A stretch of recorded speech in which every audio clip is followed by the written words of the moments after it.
Hello, buddy. Welcome back to the 10 Man Score channel. I'm your host, Jeff for 10 Man Taylor. Today, I'm ranking my second scary story teller channel, and it's Whispered Diaries.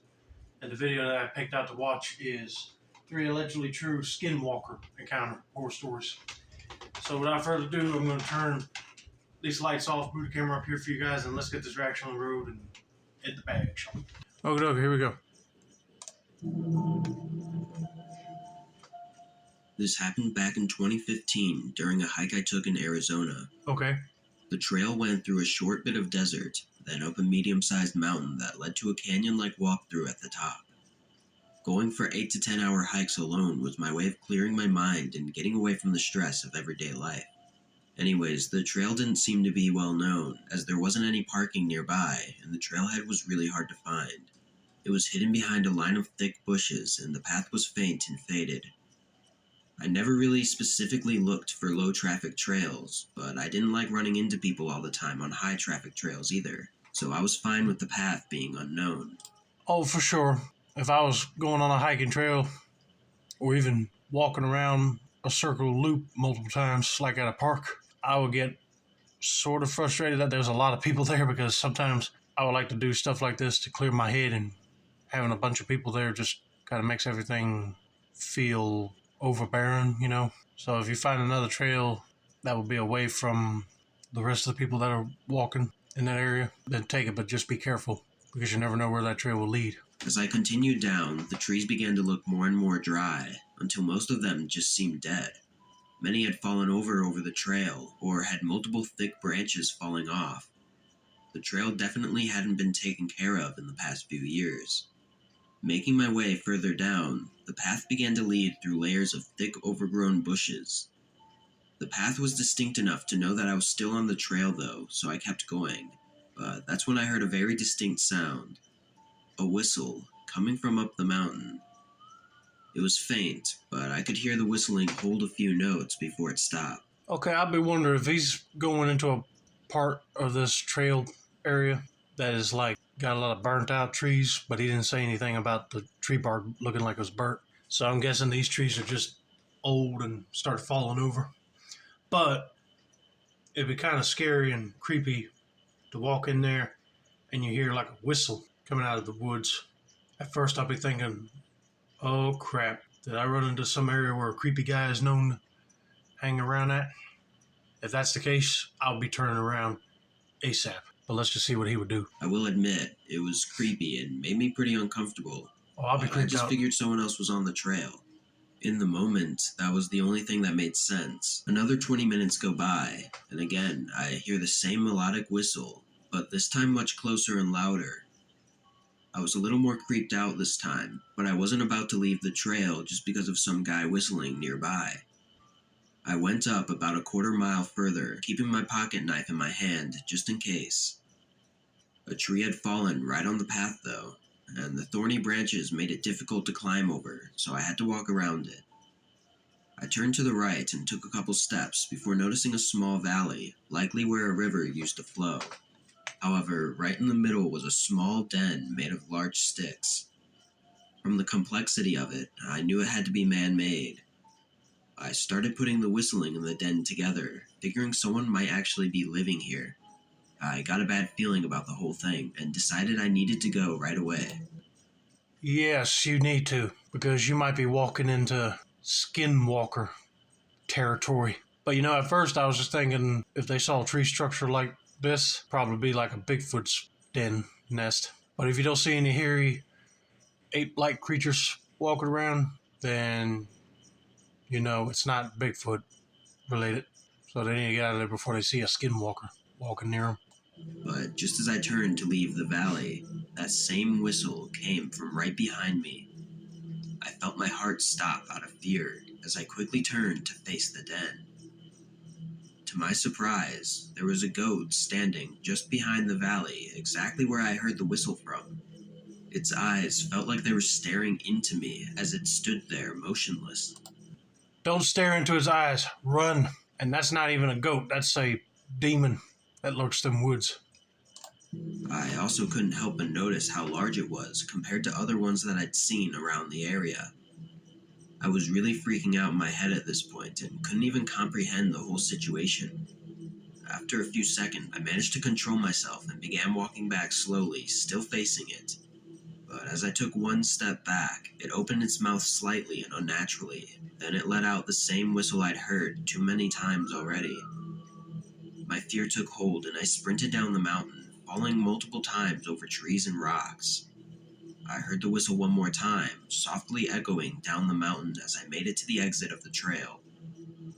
I never told anyone about my encounter, as I thought nobody would ever believe me and I'd only sound like a coward. But I hadn't heard about skinwalkers until recently, and as soon as I dug deeper into them, I realized that that may be the only possible explanation to what I saw. You got that right, because what else could it be? And don't let people bully you and think you're a coward. You did the right thing in running away. And plus, don't talk to people that would think that you're crazy. Find a group that might have had similar encounters with skinwalkers in your area, and you could talk to them about your experience, but nobody else. Because 9 times out of 10, a lot of people are not going to believe in all this cryptid stuff. But I'm just glad you did the right thing, just turned around and ran out of there, and that skinwalker did not chase you or follow you back to where you live at, because then you'll have a nightmare on your hands. Damian, let's get to story number 2, shall we?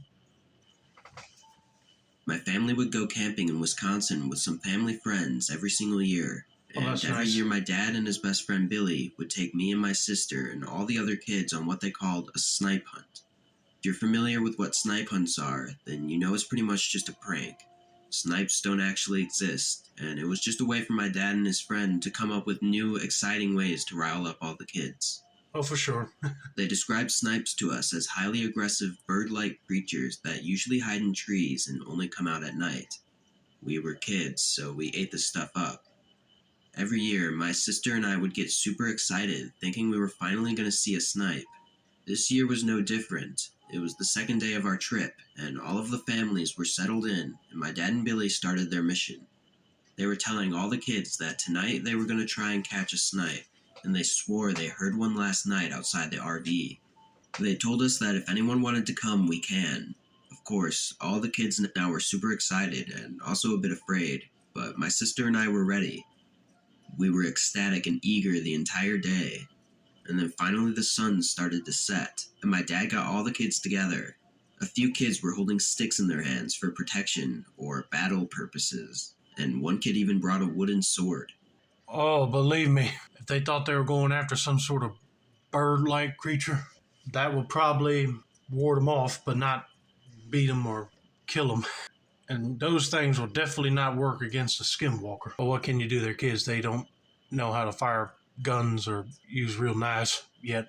Man, this is definitely going to be a scary night, the way that this person's setting it up to be so far. My dad said that Billy had run up ahead to scout out the area as we all started to head into the woods. 10 minutes of walking go by, and we hear rustling in the trees. We all look up, and Billy jumps out, covered in red, screaming that a snipe got him. The kids started running and screaming, and me being 8 also didn't know that it was just a prank, so I started running too. I didn't know what direction I was running in, but I sprinted through the woods until I found a tree that had a big bush in it, which I could hide in. I remember trying my best not to cry or make any noise. A few minutes go by of hearing nothing, and I peeked out of the bushes, and that's when I saw it. Something that sort of resembled a dog, except his legs were abnormally long and skinny. Its head looked mangled and deformed, and I remember seeing only patches of hair scattered around its strange body. Okay, that's just great. The dad and his friend take these kids out in the woods to do a little prank on them, and then all of a sudden, this one kid sees a skinwalker that almost looks like a dog that's standing upright. If you don't move, make any noises with your mouth, hopefully that thing don't notice you. But if it does, you better be getting out of them woods and back to your RV quick. I had no clue what it was. I saw it walk by slowly, and while I was a good distance away, I could hear faint moaning. I was mesmerized by this thing, in all honesty. I didn't like looking at it, but I also couldn't look away. The more that I stared at it, the more I felt this overwhelming, strange sense of dread. Years later, that's the only way I can describe it. I was so young, I probably didn't understand what those kinds of feelings were entirely. I just remember being in this kind of daze or trance. All of a sudden, I heard my name being called, and the crunching of twigs and leaves in the distance. The creature I was staring at stopped in its tracks and looked at me dead in the eyes. Our mutual gaze was broken by my father grabbing my arm and picking me up, scolding me about running so far, and how it was just a joke and that he was sorry. I'm sure a ton of emotions were running through him, but for me, all I was concerned about was this creature. I turned to look if it was still there, but it was gone. I didn't even hear it run away. As my dad and I walked back to the camp, I told him what I saw and how I thought it might have been a snipe. Of course, he said it couldn't have been. And that was the year that I learned that snipes weren't real. Looking back, I'm not sure what I saw that night. I told myself for years that it was just a really big coyote, but something in me knew that it wasn't, and I didn't know why. It wasn't until I learned about skinwalkers that my gut told me that's what it was. To this day, I have no explanation. It could have been anything. I was really young at that age, so who knows. But even now, sometimes when I'm on bike rides or hikes in the woods, out of the corner of my eye, I can see it again, watching me. Okay, I'm glad that your dad found you, and I know he'd be mad because you ran off too far, but when you told him you saw something, you should have just said it looked like a standing dog. He probably wouldn't believe you until you do the research years later and go back to him and say, "This is what I saw, Dad." But again, he might be one of those parents that just kind of brushes it off as a kid's imagination. You never know. But the thing is, you got out of them woods safe and sound, and that skinwalker didn't even bother you at all. But I'm just glad that this person's okay and didn't get hurt otherwise. I lived in a cabin out in Canada with my wife and 2 kids for almost 10 years. It was the life we all enjoyed, living out in the peaceful and quiet forest. Oh, I bet. The location of our cabin was very isolated, with no roads even leading to it. However, there were several other families that lived out in cabins a few miles around us. Over time, thin and faint paths formed between our cabins as we would often trade and join each other for dinner. Sounds like a good time. I know Canada is filled with a bunch of wilderness that still hasn't been cut down just for lumber purposes like we've been doing over here in the United States, because you barely see any forest that you can like just be in a secluded area and live in a cabin. But it's nice that they met some nice folks to like alternate on eating dinner with, you know. Anyway, let's continue. We had a small farm for vegetables, as well as a variety of livestock. Overall, our lives were good and quiet for years, but things took a very sudden turn. I was up late one night, sitting in our living room, reading as I usually did, when I hear the cattle start moving around frantically outside.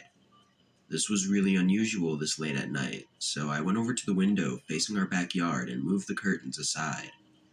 All of the cattle were on the far left side of the field, moving quickly as if they were running away from something. I shifted my gaze over to the right side, and I couldn't see much through the darkness, but after my eyes adjusted, I was able to make out a very large deer standing partially behind a tree facing the house. Oh, heck no. I can tell you right now, that ain't no deer. And I know those cows might be afraid that that thing would come out of the woods and attack them and eat them. I'll be trying to wake up the parents just to show them what you're seeing. It was very still, not moving at all, just looking in my direction. I couldn't tell if it was looking at me directly, but it gave me a very uneasy feeling. I didn't understand why the cattle would run from a deer, but seeing as it was nothing dangerous, I closed the curtain and went back to reading. A few more weeks go by as usual, before my wife wakes me up in the middle of the night. "What's going on?" She told me to be quiet and listen. I could see the fear in her eyes, as if she'd been up for a while now. Very quietly, I could hear something moving around the cabin slowly. It sounded as if someone was dragging a stick along the walls all the way around. But after the sound made a full circle around the cabin, it stopped. I immediately got up and went to my kids' room to make sure they were okay, then grabbed my hunting rifle and went around to every window. I didn't see anything until the last window I checked, which was my bedroom window, where I could see the same deer standing in the dark forest staring in my direction, not moving at all.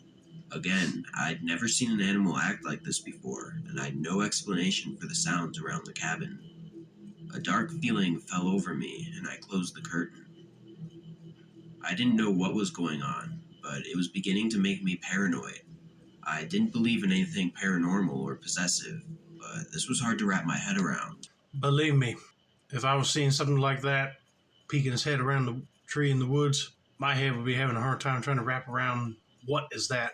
At this point, I'd be like, we're going to have to find somewhere else to live because I don't want to be living in the area with this thing and scared out of our minds. Next morning, I decided to take a long walk to one of my neighbors' cabins to ask if they had experienced anything unusual lately.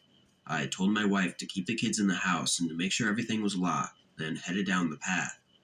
The whole first mile, I was just trying to come up with any possible explanation for the events that had been happening, but the more I thought about it, the more scared I'd get. Halfway to my neighbor's cabin, I got a weird feeling, and almost instantly I heard leaves rustling behind me. I turned around and met the eyes of the deer, standing right on the path just 15 to 20 feet from me. Staring into its eyes, chills ran down my entire body as I noticed white around its iris and small pupils, a distinct feature to that of human eyes. I turned back around and ran all the way to my neighbor's cabin, practically in tears as I had just witnessed something that I believed could not even be true. Oh, yeah, that would be kind of creepy seeing a deer with eyes similar to a human. I'll have nightmares for a long time. Thankfully, my neighbor was home and settled me down when I arrived. He seemed worried for me, but in a different kind of way than I was expecting. When I told him of what I'd seen, he didn't even seem surprised. Sitting in his cabin, he began to share with me his beliefs of the Navajo Skinwalkers. He said that they'd only show themselves if they wanted something from you, or if you have disturbed them. Him talking about it seemed to make him at peace, though, which only terrified me even more. I left soon after, and luckily nothing happened on the way back. During the next few weeks, I could barely sleep and had horrible paranoia, but after a while of nothing else happening, I began to get better. However, the peaceful life that I once lived out in the cabin was taken from me, and I never fully recovered from the fear of what I saw. Eventually, we moved closer to town to give our children a better life. It's been almost 15 years since the events took place, and I never told my wife or kids what I saw on the path, or even what the neighbors told me. I'm not entirely sure why, but something inside of me just urges me to keep them out of it. I think that's why I felt the need to write this and share it now, because I've held it in for too long. Well, I'm glad that he did decide to write his story down because that was very interesting to hear what he had to say. Creepy too. But I would have waited until once they moved closer to the city, he'd go ahead and tell his wife why they moved and what he saw. She probably wouldn't believe him, but if he tells her about what he heard from the neighbor, then she probably change her mind about that in a snap. But anyway, hope you guys enjoyed this video. Don't forget to like, subscribe, turn on post notifications for more Whispered Diaries content like this. This has been another successful installment of the Tin Man Score channel. I'm your host, Jeffrey Tin Man Taylor. That's how that's wrapping. And that's it, y'all.